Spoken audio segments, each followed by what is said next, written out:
Welcome to the ride with Wild Wayne Cartwright, an exciting thrill ride through the wonderful world of HBCU athletics. Before our trip begins, let's set a few ground rules. First, subscribe to this YouTube channel. Second, hit the like button. Third, please be sure to tell someone else about this show. Now that we've got these things out of the way, it's time for our journey to begin. Sit back, relax, and enjoy your ride. And welcome to the ride once again, everybody. And tonight we have a great event for you. What we are talking about is the throwdown Saturday night in the hole. 2-1 Jackson State matching up against 2-1 Grambling. You see the time. And if you're not in the house, you see the network. Now, both teams, they come in winning their last two games on similar paths. You know, they both lost a game in the state of Louisiana against Sunbelt teams in week 1. They smoked the SIAC team in week 2. And then Grambling went to Texas A&M Commerce and pulled off an overtime win by 7. And Jackson State thoroughly dominated Southern on the way to a 33-15 win. This game is going to be big, and to commemorate the occasion, let's welcome our two contestants tonight. Coming in from Jackson State, please introduce yourself. Hey, everybody. Yes, I am representing the illustrious Jackson State University. I am She Loves Thee. I'm excited about tonight. Jackson State has a storied program. Grambling and Jackson State, they have a lot of history together. These last couple of years that we've played Grambling, Jackson State has came out on top. So I'm excited to be here on the ride and pleading my case for why I think Jackson State is going to dominate this matchup. Outstanding. And fighting to represent the Grambling State Tigers. Sir, please introduce yourself. Hello, Graham fam. I'm Michael Winfield. Like she said, we've got a bunch of history between the programs. Grambling is just the premier program of the SWAC that goes unquestioned. I think we beat Jackson State like 20 years in a row. Then came Dion, and he kind of started shifting the tide a little bit, and we kind of had some down years. Fob kind of dropped off a little. Hugh was a bad hire. But I think we've got the right man for the job now. And Grambling's it's gonna be a great game. It's gonna be a classic. It's gonna be an instant classic. I'm expecting a great intense game, and order will be restored. Just don't even worry about it. Just get your tickets, come early, because it's gonna be a sellout. That's what's up. Now, just to put a little bit of context to our matchup. All right. 2 years ago, last time that they met, it was 66-24 by the way of Jackson State. And then over the series, Grambling has won 13 of the last 16 matchups. So Jackson State has won the last 2 straight in the series, and Grambling is looking to get back in the winning column of this matchup. Now, everybody that's watching, understand that this is a debate. And on Wild Wayne's show tonight, I will be the moderator. And I will also be looking at the entertainment in the comments, because this is a sounding board for trash talk of the game. All right. Now, for our two candidates tonight, both of you will get an opening statement. And then we will have 4 topics. Actually, 4 topics that we will cover. Everybody will get their chance to speak about what the other said. Everybody will get their chance to respond. All right. Now, first and foremost, She Loves Thee, Timona. your opening Yes. statement, please. So as we know, Jackson State has beat Grambling the last couple of matchups. We're going to extend that lead this weekend in the whole. It's going to be home away from home for Jackson State University.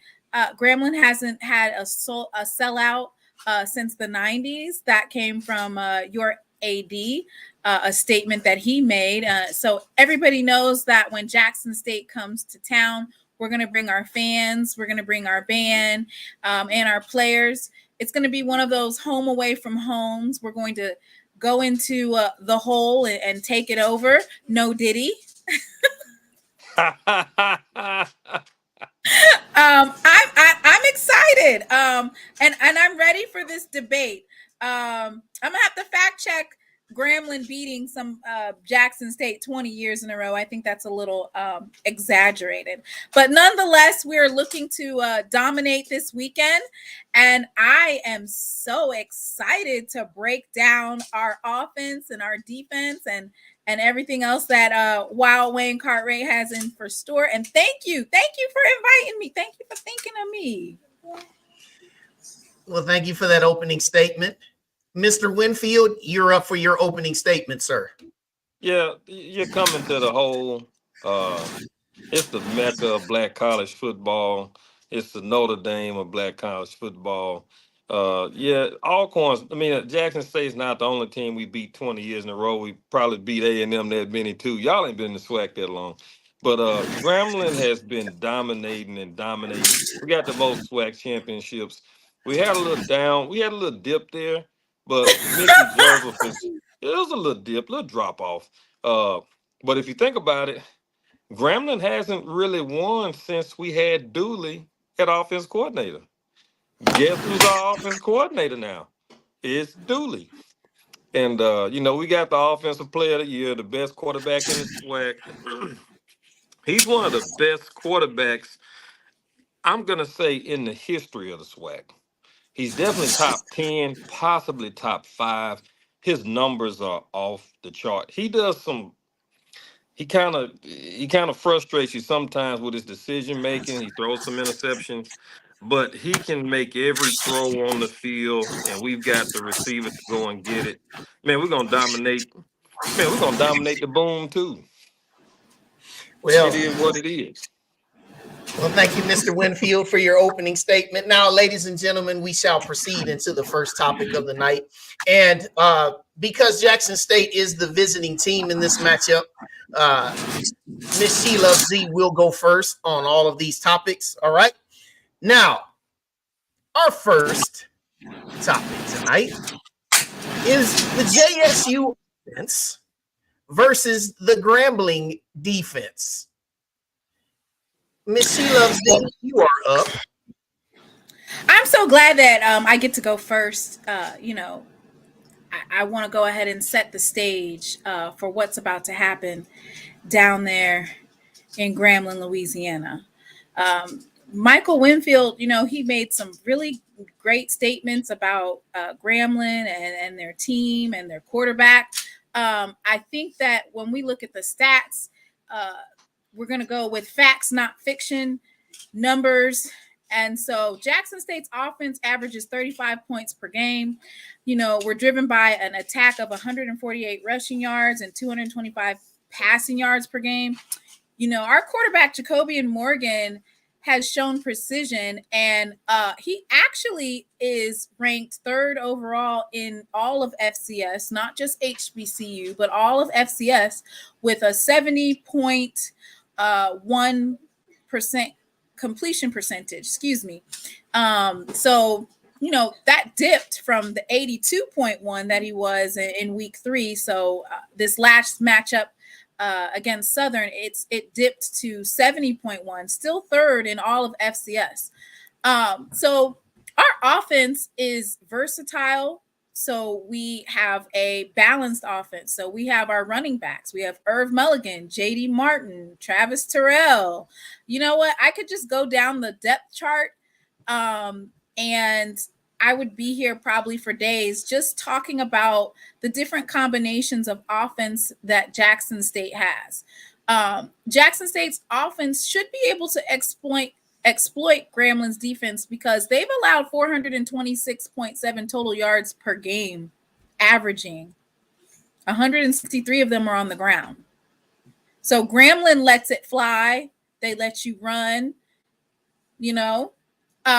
So giving those vulnerabilities, Grambling's secondary allowing 263 passing yards per game, we can pass, we can run. So Grambling's defense, if they want to have even a slight chance against Jackson State, they're going to have to tighten up. They do have some pressure on the quarterback. They have about 1.6 sacks per game. But I am confident that unlike Tuskegee and Texas Commerce A&M, our offensive line will hold up. Thank you, Miss She Loves Z. Mr. Winfield, your response to that?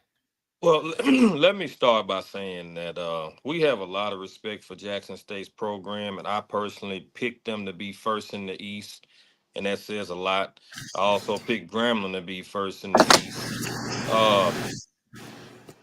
Jackson State got off to a pretty good start against Louisiana Monroe, and I respect that they were 14-14 at the half, but getting past that, Lane College doesn't count. It doesn't. Then we look at Southern and we realize, man, Southern got beat by McNeese. Their only win was against Northwestern State. Southern's at the bottom of the West right now. I expected them to be near the top. Well, I went and saw the spring game. They looked like they were good throwing the ball. It hasn't worked out for them. But when you start talking about your offense versus your defense, Crawley has almost 600 yards passing, 595 to be exact. When you look at the numbers, Noah Biden threw for 352 yards against Jackson State. 352 from Noah Biden. If you think Crawley won't go for 400, you're crazy. The rushing attack, we got Catravion Hargrove. He's a transfer in, has 109 yards rushing on the season. Cavante Bradford is our main feature running back out of LSU. He's 6 feet 225. He's rushed for 78 yards. That guy's 6 feet 225. He's got to be about a 4.40, 40, and he's as quick as a wide receiver. Then you look at our receivers. Javon Robinson has 192 yards receiving, 1 touchdown. Nick Howard, who's 6'3", he has 143 yards receiving and 2 touchdowns.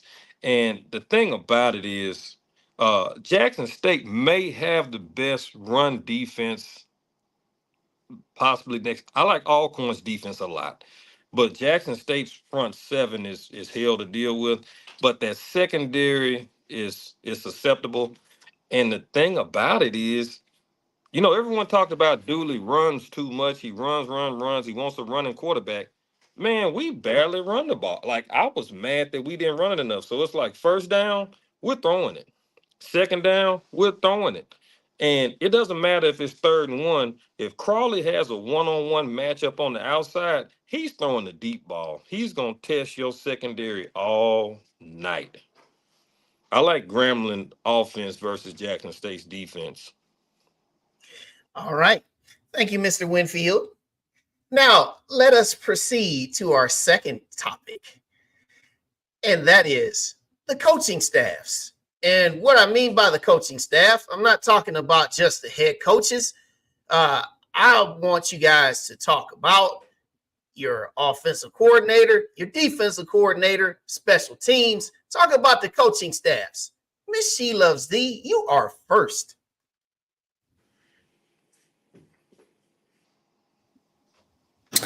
Well, I'm excited about our coaching staff. So, of course, this is Coach T.C. Taylor's second year. We've seen him grow into the head coach role after years of experience as an offensive coordinator.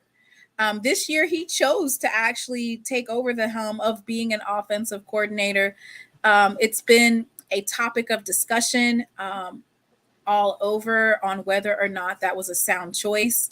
The first week, everybody was calling for him to replace himself as offensive coordinator. The second week, it's like, oh, okay, maybe, Third week, oh, okay. So for me, I feel like we have a younger coaching staff. Coach TC Taylor went and got some dogs, some younger, energized coaching. We have Coach Callie James, who actually played on the Tuskegee team that beat Jackson State. That is our defensive line coach. And baby, our front seven, I have nothing but good things to say about them.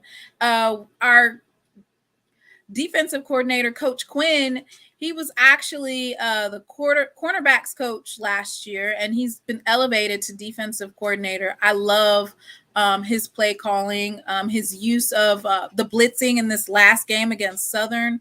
It was chef's kiss. I mean, the amount of pressure that was placed on the quarterback, as you can see, Saison Tizette ended up getting injured due to being sacked so many times. And then you also had Noah Bodden, who took a couple of big hits in regards to sacks. It's gonna be like hunting, right? The Tigers are on the prowl. The coaching staff, I feel like his experience with Jackson State, the tree that he comes from, and then the young ones that he bought on, Javancy Jones, of course, is from Jackson State. And he is the outside linebackers and special teams coach. Rip Kirk, the quarterback coach. I feel like we have a great thing going with the coaches at Jackson State University, and it's all translating onto the field. All right. Thank you. Mr. Winfield, your response. Let me just, I want to digress a little bit and talk about Hugh Jackson. Hugh Jackson, I liked him as a hire. The difference between Hugh Jackson and Mickey Joseph, Hugh Jackson was at Southern Cal and at Cleveland Browns, the Raiders. So he didn't have some of the grassroots connections, and that makes a difference when you start trying to go out and find your assistant coaches and your assistant coordinators. Plus, remember the coach from Baylor that they didn't let him hire. That was huge. But now, when we brought Mickey in, now he was a former head coach at Nebraska. He's been on every level, but he coached a lot in different places. I want to say he coached at Alcorn even. I know he coached at Grambling. He had connections to the SWAC, so he's familiar with the budgetary restriction, the recruiting ability the limitations that we have, and he had personal relationships with coaches who could come in and make the most with what they had. Uh, Hiring Eric Dooley, I was very excited when we did that. I have a lot of respect for Dooley. He did great things as offense coordinator at Grambling. From there, he did well at Prairie View to the point that he got a big payday at Southern. The reason he didn't work out at Southern is because he was too loyal, I think, to his quarterback to a fault. And that was just, and he kind of rode the ship and went down with it. But he's one of the best, and people can say what they want. Dooley is one of the best offensive minds the SWAC has ever known. And you're going to see this come Saturday night. I've been seeing it all season so far. I've been impressed with his scheme, his play call, and his use of his talent. They didn't think he could coach a 9 running quarterback. Crawley can't run fast in a 5 flat, no disrespect, but he's not a runner. But he's able to improvise to his personnel. Jason Rollins, our defensive coordinator, our defense is a bend but don't break defense. We're not the smash mouth. You might get 2 or 3 yards here. You're gonna bust some big plays here and there. But if you make any kind of mistake, you fumble it, we scooping and scoring. Our linebackers can take the distance. You saw 42 take one back against Tuskegee. 43 had a big interception. Our linebackers are great. Our secondary, we've got so many we had like 4 turnovers against A&M Commerce. And Texas A&M Commerce was like number 9 in the FCS in passing coming in. They were averaging right at 300 yards a game. Obviously, they weren't able to do that against Grambling because, like I say, we'll give up, we'll bend, But when it comes down to it, they create turnovers, and that's what you want to see from your defense. On the specialist side, special teams, Grambling has the best field goal kicker in the SWAC. I like Southern's field goal kicker a lot because he's my homeboy from Vicksburg, Mississippi. He had like a 57-yarder last year. But this kicker at Grambling, he can kick it from if we're about 60 yards in, they're gonna give him a shot. He's got that type of NFL league. You will see it on display this weekend. We got the best offensive coordinator in the game, former head coach. Jason Rollins, great blitzing scheme, great use of your safeties in run support, pretty dynamic all around. Listen, and I have the utmost respect for TC and his young staff and his young program. I think he makes good decisions. Um, I don't like their decision to play McCoy over Morgan. McCoy is dynamic, but Morgan is a true quarterback. I picked JSU one in the East because of Morgan, and now they're not. They're kind of switching over to McCoy. Grambling has the best coaching staff in the SWAC, hands down. It's not even close. Period. Thank you, Mr. Winfield. And now we proceed. I thought we get to do a rebuttal. I thought we get to do a rebuttal. You have a rebuttal. You have a rebuttal. You can rebut if you want to. It's just some stuff that he was saying, and it just go for it. So I wanted to put some context to some stuff now. Go for it. Now. So Texas A&M Commerce, they're not a good team. You know, they came from the D2 ranks in around 2022. And to see Grambling going toe-to-toe with them and having to take it to overtime just to win it, I'm sorry, but it's looking like a mall fest on part of the Jackson State Tigers this weekend. Miles Crawley, and this was against Texas A&M Commerce, had 2 touchdowns, but he also had 2 interceptions. And our secondary is absolutely way more stout than Texas A&M Commerce. And you guys actually ended up bringing in another quarterback, Deljay Bailey. He didn't play that much, but for me, I feel like this matchup is going to tell us some things about Grambling. But I feel like Mr. Winfield might be adding a little extra to the top with regard to how good the offense is and how good that defense is. He's kind of piling it. I get it, Mr. Winfield. Gas him up. But let's just put context to it now. All right. Mr. Winfield, do you have a rebuttal to the rebuttal? I have to. All these Jackson people, including myself, because I live in Jackson, we're going to get on this highway and drive down 20. You're going to see all these blue and white pom-poms. Y'all assuming, we're going to go there and win. It's going to be easy. Listen, man, that says a lot about Mickey Joseph that he benched the incoming offensive player of the year. If you don't get it done at Grambling, we have a standard. We have expectation. No one's bigger than the team. Right. The fact that he would take Crawley and sit him down for a series, that tells you he means business and he demands greatness. And you're going to see greatness on Saturday night. Right. And so somebody in the chat said that Grambling is number 1 in the FCS in creating turnovers.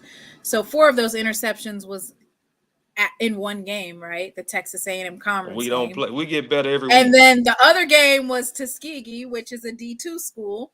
I mean, I'm not going to take it away. Brendan Barley, he has 2 interceptions, and then Caleb Lee Collins. So Jackson State is definitely going to be looking out for that linebacker and that DB, and making sure that our wide receivers are aware. But they haven't had a Jonas Fortillion or a Isaiah Spencer on their team who's going to get up. You know, Fortillion is 6'5". I think Fortillion is kind of not 100%. he may Oh dress no, out, but he had an injury. he's I don't. 100%. He's fine. And if he's not, we have a long list that I can go through that can go toe to toe to Quan Henderson. I mean, you can just pick and choose which one that you want to take. But what I'm saying is this, which is that the receivers that your DBs and linebackers have to face are not the same. Um, and so I feel like, and also with Jacobian being at 70.1% completion percentage, he's not a quarterback that puts the ball in harm's way. Whereas in Texas A&M Commerce, they were just letting it fly, putting it up there and seeing who's going to bring it down. Wow, this is really good, y'all. I appreciate that. And we're going to proceed to the next one. And the next one is just taking a step off the field just for a minute. But in the stands, we're going to talk about these bands. Now, these are two of the greatest bands that have ever existed, most well known that have ever existed, well known. Now, Miss She Loves D, you get to talk about why you think the JSU band is better than Grambling. Boom of the South really need that type of introduction.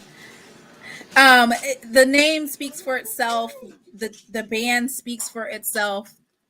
While Grambling State's world famed Tiger Marching Band is an icon in HBCU culture, Jackson State's Sonic Boom of the South has consistently been precise, had energetic performances.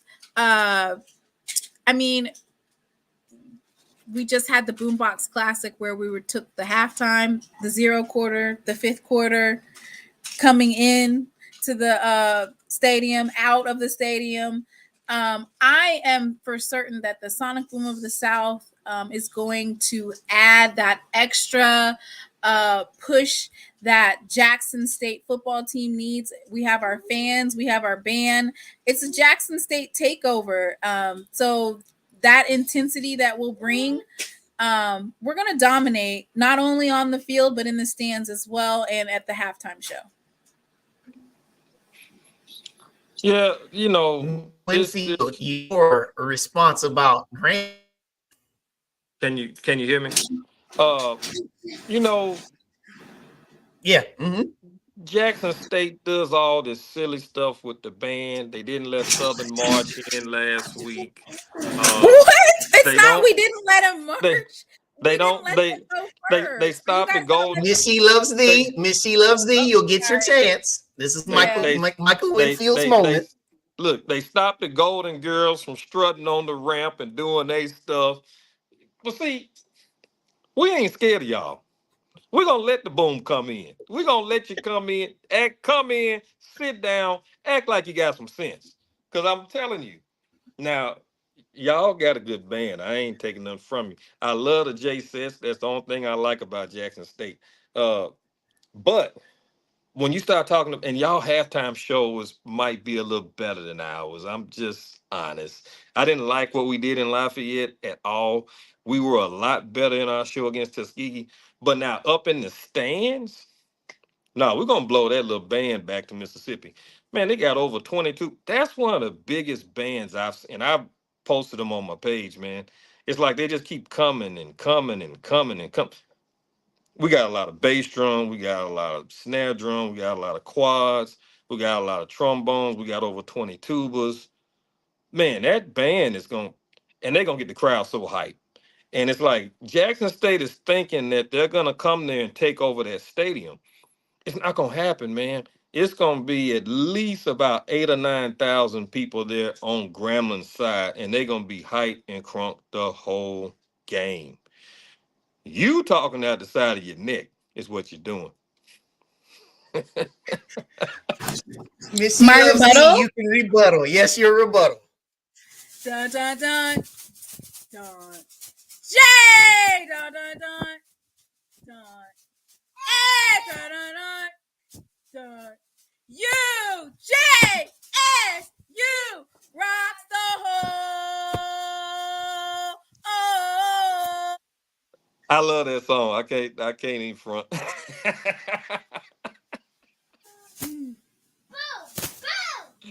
uh That's what nah, I have man. to say.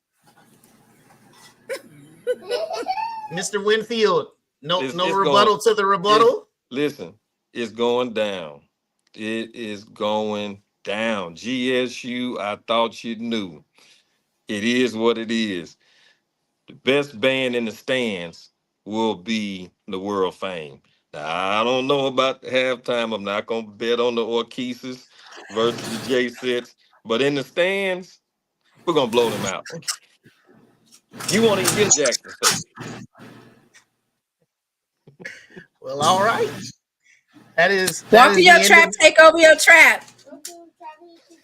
Walk in your trap, take over your trap. All right. Well, that is the end of the third subject. Now we roll on into the fourth topic, and this fourth topic is and first off, let me just take a pause and just say thanks to everybody who's watching. You make sure you hit that like button while you're doing this. Because you know these comments, man, they going hot, man. Everybody's just going at it. I love it. So this is one of my favorite topics of the night. We call it the freestyle session. So during this freestyle session, this is where you both can talk about whatever it is that you want regarding this game. Each school, you can talk about whatever you want to talk about in terms of students, buildings, curriculum, alums. You can say whatever it is that you want to say during this freestyle session. Now, also, I'm going to set the ground rules for this freestyle session. The two of you can talk back and forth, but we're going to make sure that while you're talking back and forth on the rebuttal phase, your rebuttal has a start and it has an end. It can't be a continuous rebuttal now. Okay? Now, Miss She Loves D, you get to start the freestyle session. But Mr. Winfield will have his chance to respond. And yes, you will too. Okay? Now that we're clear, let's go into topic number 4. Freestyle. All right. So this freestyle is going to be my players are better than your players. So I'm going to just pick three key players that I feel like are going to have a heck of a game, or they're going to contribute significantly to the game. We'll have a blast. Yeah, we're going to have a blast, as my son said. So we got Joshua Nobles. Now, I know that some people may not know who that is at Grambling, but if you don't know, you want to make sure that you know who he is, right? Because that is what we call, putting it lightly, that's the quarterback killer right there, right? He's on our defensive line. He's 6'4", 225 pounds. And this last game, he was putting so much pressure on the quarterback. He had 2.5 sacks, 6 total tackles. And I feel like he's going to have another breakout game against Miles Crawley. I do not think that the offensive line is going to be able to hold up, right? And so I'm going with Joshua Nobles. And then we have, of course, our quarterback. I know Mr. Winfield said that Miles Crawley was the best quarterback in the SWAC. Not sure what stats he's looking at, but our 1 and 2 can be interchangeable, right? Cameron McCoy or Jacoby Morgan. Which one do you want to choose? Both dual threat. Both have their strengths. And I feel like I'm taking my 2 quarterbacks over his quarterback any day if we're doing which offense has the best quarterback. And then, of course, we have our special teams. I'm not going to say that we're going to have too many instances where Matt Knoll is needed, but Matt Knoll is just that extra added chef's kiss, right, to defense by pinning Grambling in their own red zone. And then, you know, we'll be able to continuously make sure that they don't execute on third downs. So that's my first part of my freestyle unless he has a rebuttal for me. Mr. Winfield. Yeah, well, Grambling has a great pass blocking offensive line. I'm not crazy about our run blocking offensive line, just to be candid with you. Uh, but I think they're going to do enough to open some holes. We've got two of the best running backs in the SWAC. Irv Mulligan came back for his first game last week because he's just still not, he's not 100%. It's not me saying Miles Crawley is the best quarterback in the SWAC. He was the offensive, preseason offensive player of the year is Miles Crawley. That's not my vote. That's all of the coaches in the SWAC vote. He was number 2 in stats every week last year, only to Musa from FAMU. And We Musa's in a not new here anymore. year. Right. And now he's continuing, and he's near the top in stats now in passing yards. Now he does have a couple of interceptions, and I don't like that about him. He kind of does. But he's got a gunslinger mentality, like a Brett Favre type quarterback. He's gonna try to make plays where sometimes you would say, "Hey, man, don't try to force that into that window. It is what it is." I'd be remiss to not say that Grambling had 100% passing rate for the nursing school last year. So kudos to us for that. Uh, that running back, Bradford and Hargrove, we've got the two best running backs in the SWAC. We've got the best quarterback in the SWAC. And Javon Robinson is the best receiver in the SWAC. We've got the best kicker in the SWAC. And we've got we definitely have a top 3 defense in the SWAC. I think we've got the best offense, a top 3 defense. And I can just about guarantee you, man, Jackson State ain't leaving the hole with a win. It's not gonna happen. I'm sorry to bust y'all bubble, but order will be restored. Order will be restored, man. We've got to regain our place as the fathers and daddies and grandfathers of the SWAC. Y'all are little baby tigers. We raised y'all up. And now y'all done got beside yourself. Dion got y'all thinking y'all the big tigers. Dion, Y'all the little tigers.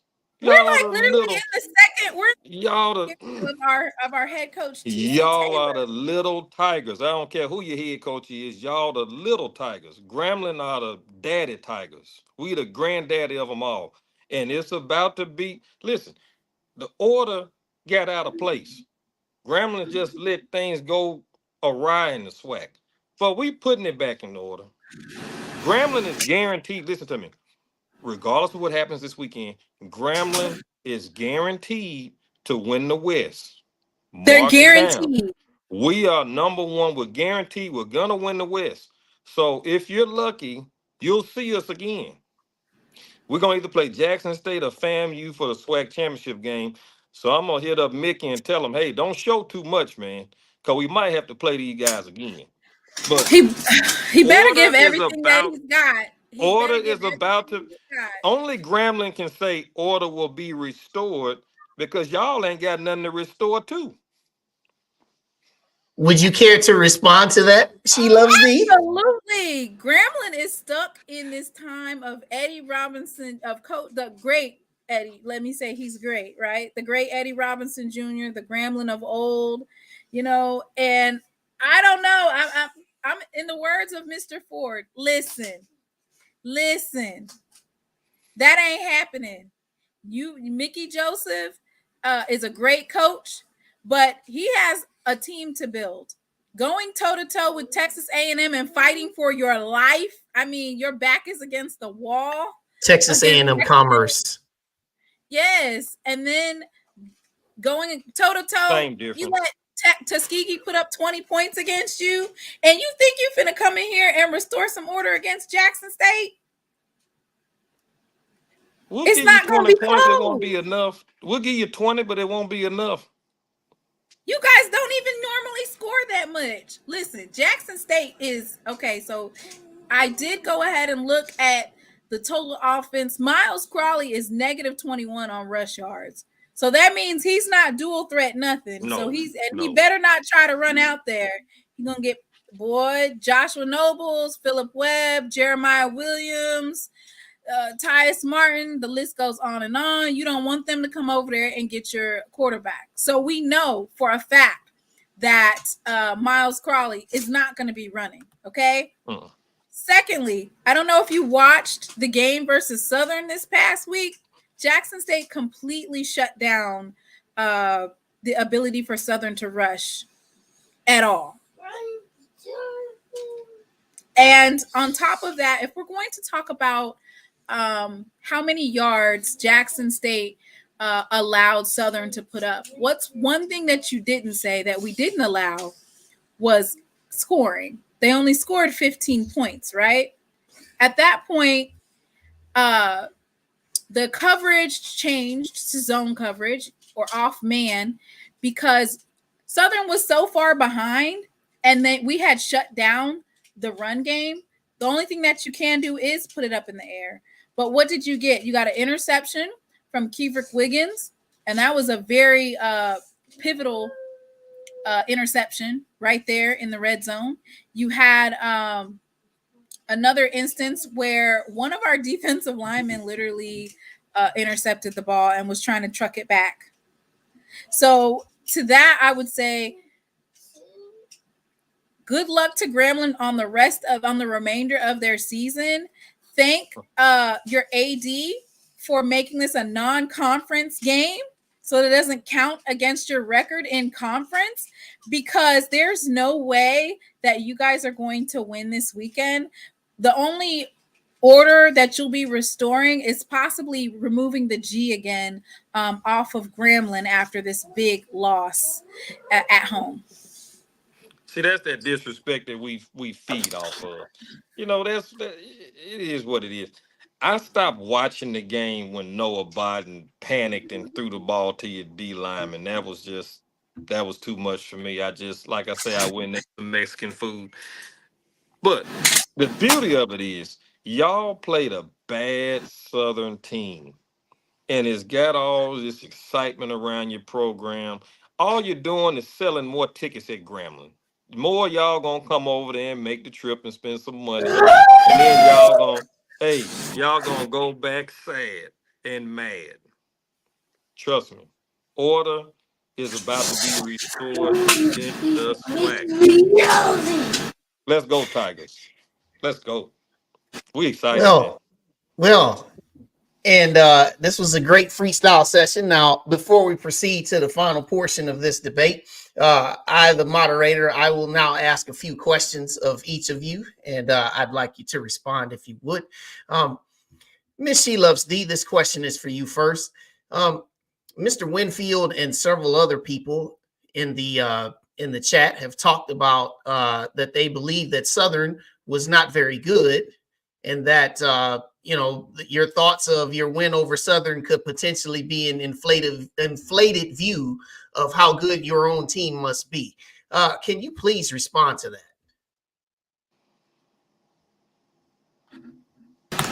So they're saying that Southern was not that good, but they're weighing their wins based on a win against Texas A&M Commerce, who was D2 2 years ago, and Tuskegee, which is a D2 school. That's what you guys are weighing your wins on. Okay. Mr. Philip Edwards, this is one of the pieces of context that was mentioned. He said Southern and the trash D2 are their wins. So what you have to also look up is the type of play at ULM in the first half, the ability to quickly score right out of the second half. Some of our key players, how they were still able to, like Matt Knoll was still able to pin the offense for ULM, and ULM is a FBS team. And going out of game one, Jacobian Morgan still had his completion percentage was through the roof through game one. He only missed a couple of passes in that whole game. That's why he started out at like 82% completion percentage. So for people to say that our showing against ULM, especially in the first half, was really, really good. And ULM actually turned out to be a decent team who mollywopped UAPB, of which all UAB, play Alabama, UAB. Birmingham. Right. Yeah, right. So I think they scored 3 points. Alcorn did against them, and did. ULM left the floor with them. Okay, so ULM, that game showed us a lot. Once ULM started playing other teams outside of Jackson State, we said, "Oh wow, it was actually pretty stout." But Tuskegee and Texas A&M Commerce are not as good as Southern.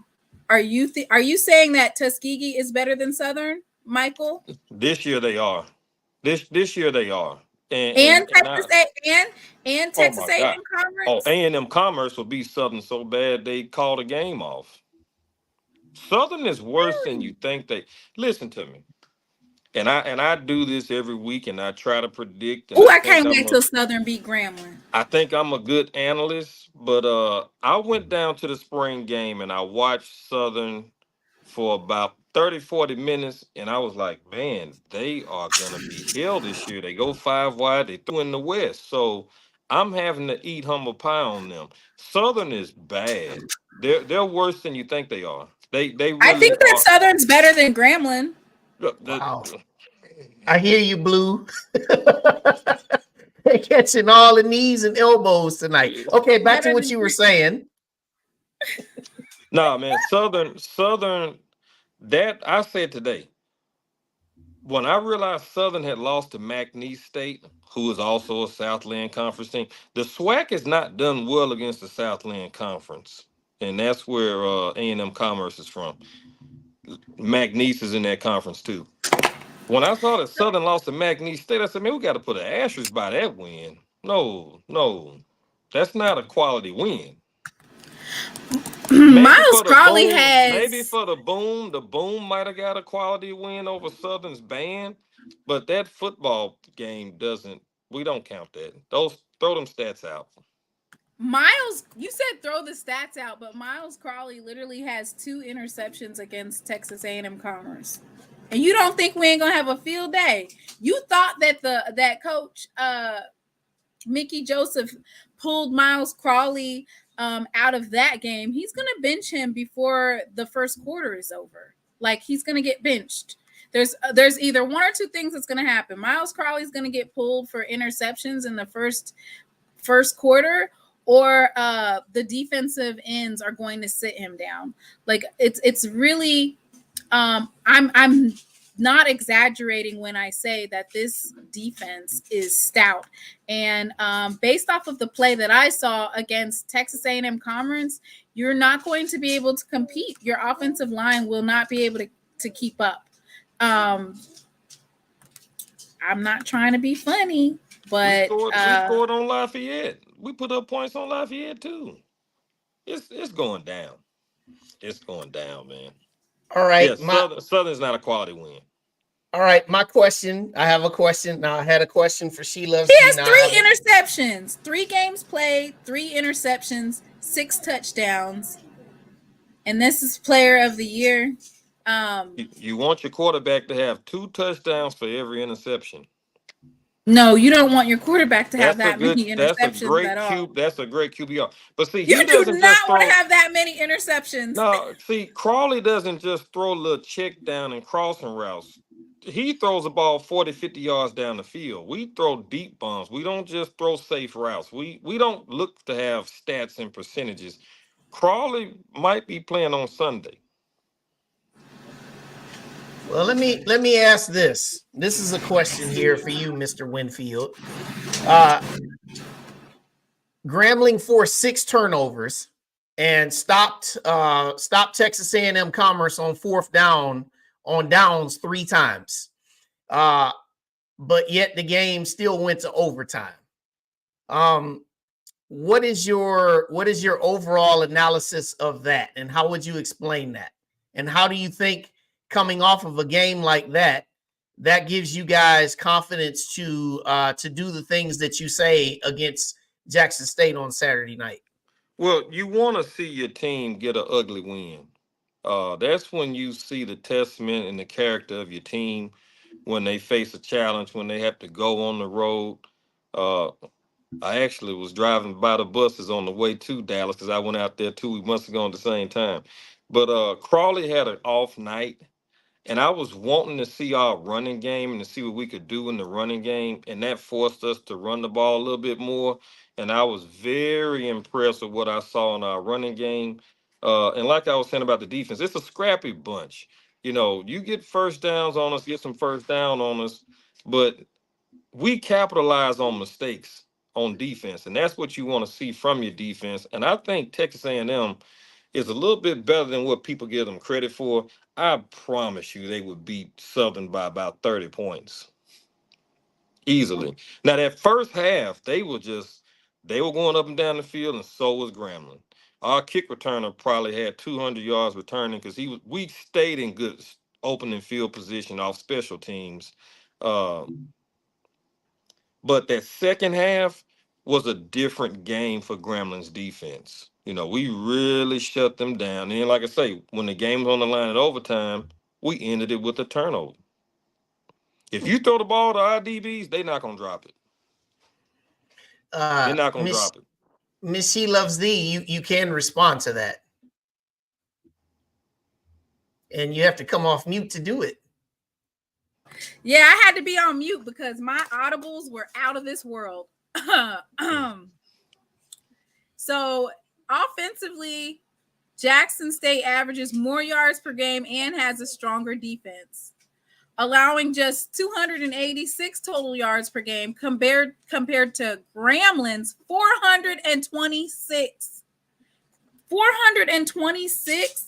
Those are the amount of total yards that you allow per game, and that's against the likes of a Tuskegee or Texas A&M Commerce. Like, we are going to have breakfast, lunch, dinner, a snack, dessert. I think it's going to be a 500-yard offensive game for Jackson State this weekend. I really think that we're going to have a balanced offense. I'm excited, right? Michael Winfield, he's talking a good game, but the stats just don't match up to what he's saying. I think Lafayette's included in those stats, ma'am. Lafayette's included in those stats that you're mentioning. Exactly, which is good, right? If the defense is only allowing 286 total yards. Lafayette was hell. They were hell. Yeah. We still did well on offense. We still produced, and we slowed them down on defense. Our guys were physical. They got to the ball. I heard y'all was soft in the middle, Mr. Winfield. Soft in the middle. They said that you part like the Red Sea. You just tell them go on ahead. No. Just part like the Red Sea. No. I cannot ignore this one comment. I'm sorry. Miss Whitley says you're sitting up here, Mr. Winfield, higher than a giraffe's pocketbook. All right. I've never heard that before in my life, but now I've heard it. And I can't hear it again. I haven't had anything to drink today, actually. And I'm not drinking on the show out of respect for a show. I usually would if I were doing my own show. I'd have me a good cocktail or two. But you gonna need a cocktail or two. Everybody said they screamed when they saw that. Everybody, that is my comment of the night. Now, I want to. Oh my man, let me get it together here. All right, Mr. Moderator, get it together. All right. Yes, you did. You said hi. I know you said hi. You said hi. We got it. Well, I hadn't smoked either today. I haven't done anything today. I'm sober. All right. Let me get it together, Mr. Moderator. Here we go now. We will proceed to the final portion of our debate tonight. And this is your closing statement. And inside of this closing statement, you will be able, and I will not allow you to leave the air without giving your score prediction, because we already know who you both believe is going to win the game.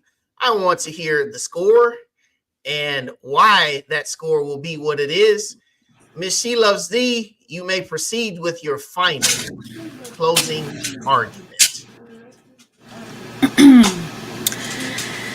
So my score prediction, I'm gonna go ahead and repeat what I said earlier on my show with Ken Clark, Zoe Phillips, and Mike Reed. Shout out to them and around the block.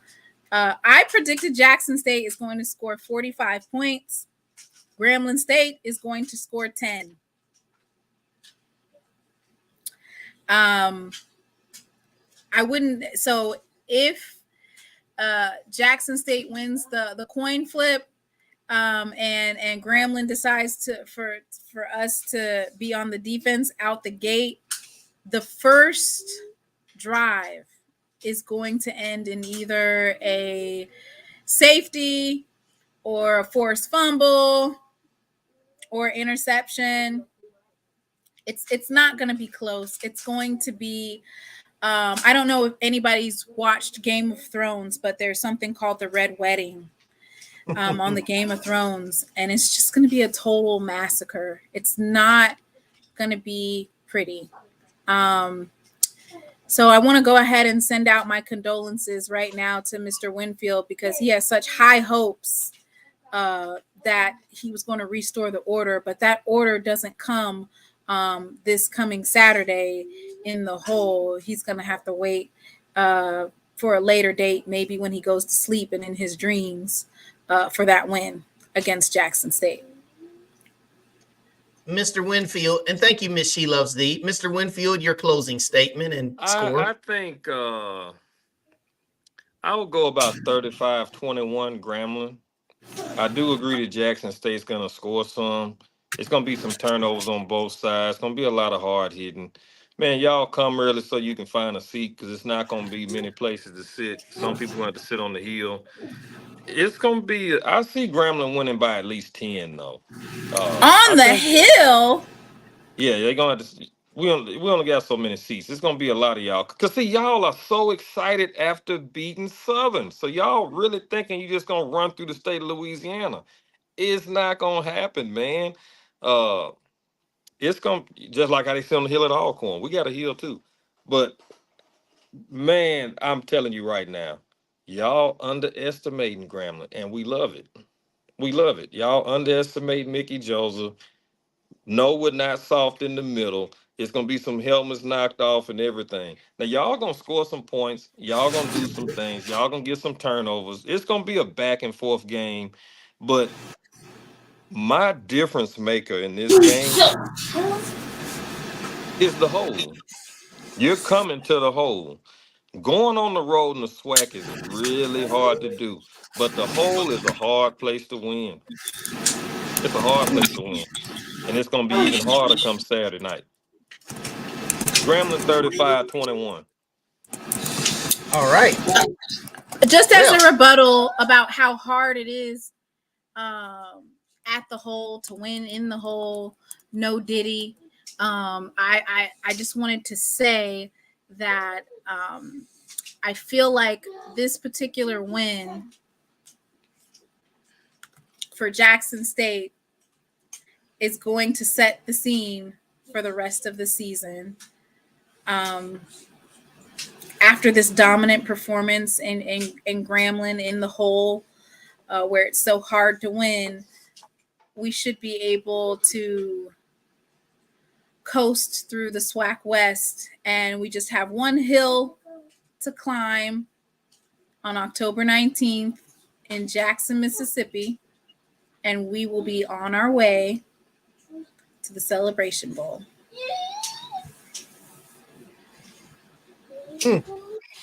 Well, ladies and gentlemen, what you have heard tonight, you have heard the cases from both Miss She Loves Thee and also Mr. Michael Winfield on behalf of their teams representing Jackson State and Grambling. And this game takes place Saturday night 6 p.m. Central, 7 p.m. Eastern on ESPN Plus. This game, we've waited for it for months. And what you've heard the debate. And I appreciate that everyone has come through. Those that are watching on She Loves Thee, those that are watching here on The Ride with Wild Wayne Cartwright, you have just heard the debate. So, Miss She Loves Thee, Timona Stapleton, and Mr. Michael Winfield, I appreciate both of you for participating. And also, I appreciate all of you fans for participating. And Sunday night, I will be back with a Sunday recap with Wild Wayne and friends. And yeah, to all of you traveling this weekend, do it responsibly. And good luck to all of your teams this weekend.